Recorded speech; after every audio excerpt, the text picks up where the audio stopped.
Good morning friends. आज हम देखेंगे कि धर्म होता क्या है। धर्म के बारे में हम जानेंगे कि धर्म की विभिन्न परिभाषाओं के बारे में जानेंगे कि धर्म होता क्या है। धर्म की उत्पत्ति के सिद्धांत के बारे में जानेंगे और उसको हम समझेंगे कि धर्म का उत्पत्ति कैसे हुआ और धर्म का इम्पोर्टेंस समाज में किस तरह की है। सबसे पहले हम जानेंगे कि धर्म शब्द कहाँ से लिया गया है। धर्म शब्द संस्कृत से लिया गया है, घृत शब्द से लिया गया है, जिसका अर्थ होता है धारण करना होता है। ठीक है, धर्म कहाँ से लिया गया है। धर्म जो शब्द है, जो धर्म शब्द बना है, किससे बना है? संस्कृत के घृत शब्द से बना है, जिसका अर्थ होता है धारण करना होता है। इस तरह से हम कह सकते हैं कि यह धर्म है जो सभी समाजों में पाई जाती है और एक तरह की इंस्टीट्यूशंस होती है। आगे हम देखेंगे कि विभिन्न मानव शास्त्री और समाज शास्त्री ने कैसे इनको डिफाइन किया है कि धर्म का वास्तविक डिफिनेशंस क्या हो सकती है। जैसे कि टायलर ने कहा है कि धर्म आध्यात्मिक शक्तियों में विश्वास है। उन्होंने अध्यात्म के आधार पर, अध्यात्म की शक्ति के आधार पर उन्होंने धर्म को परिभाषित किया है। आगे देखेंगे कि हावल ने धर्म को एक अलौकिक शक्ति में विश्वास के रूप में देखा है और उन्होंने कहा है कि जो धर्म होता है उसमें आत्मावाद और मानववाद दोनों सम्मिलित होती है। मानववाद आपने जानते हैं, मानववाद का जो डिफिनेशन है ना, इसी तरह से आत्मावाद की डिफिनेशन अब हम सब जानते हैं।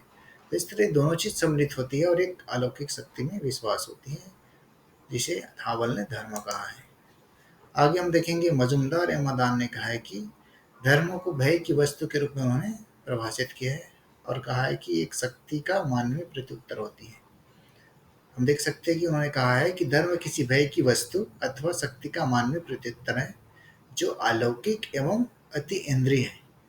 क्या है? जो अलौकिक है और अति इंद्रिय है। इस तरह से उन्होंने धर्म को परिभाषित किया है। आगे हम देखेंगे डॉक्टर राधाकृष्णन ने धर्म को विश्व बंधुत्व के रूप में परिभाषित किया है। उनका कहना यह था कि धर्म वह मापदंड है जो विश्व को धारण करता है, होल ब्रांड है जो, ठीक है, होल जो वर्ड्स है उसको क्या करता है? धारण करता है। पूरे विश्व उसमें समाहित है, विश्व बंधुत्व की भावनाओं के आधार पर समाहित है। इस तरह उन्होंने धर्म को परिभाषित किया है। अब हम आगे देखेंगे कि धर्म की उत्पत्ति कैसे हुई है। विभिन्न मानव शास्त्री, समाज शास्त्रियों ने धर्म की अलग अलग सिद्धांतें दी है। हम देखते हैं, सबसे पहले देखते हैं आत्मावाद की सिद्धांत टायलर और स्पेंसर ने दिया है।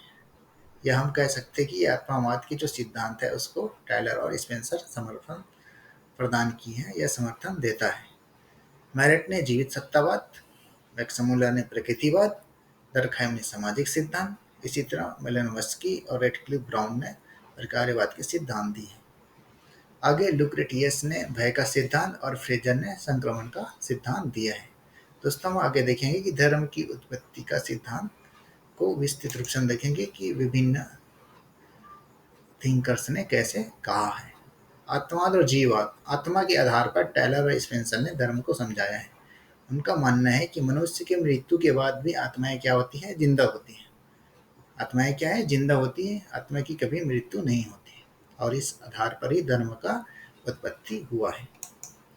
आगे कार्ल रिंटन एवं मेरेट ने जीवित सत्तावाद के आधार पर उन्होंने धर्म को समझाया है या धर्म की उत्पत्ति को बताया है। वे कहते हैं कि चाहे वस्तु हो, जो भी वस्तु इस दुनिया में है, उनका कहना है कि इस दुनिया में जितने भी वस्तु हो, चाहे वह जड़ हो या चेतन हो, उसमें क्या होती है? जीवित सत्ता होती है और जो हमको दिखाई नहीं देती, अलौकिक होती है और इसी के आधार पर धर्म की उत्पत्ति हुआ है।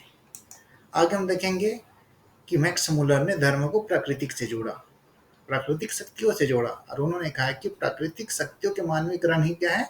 एक तरह की धर्म है और इसी से धर्म का उत्पत्ति हुआ है। दुर्खिम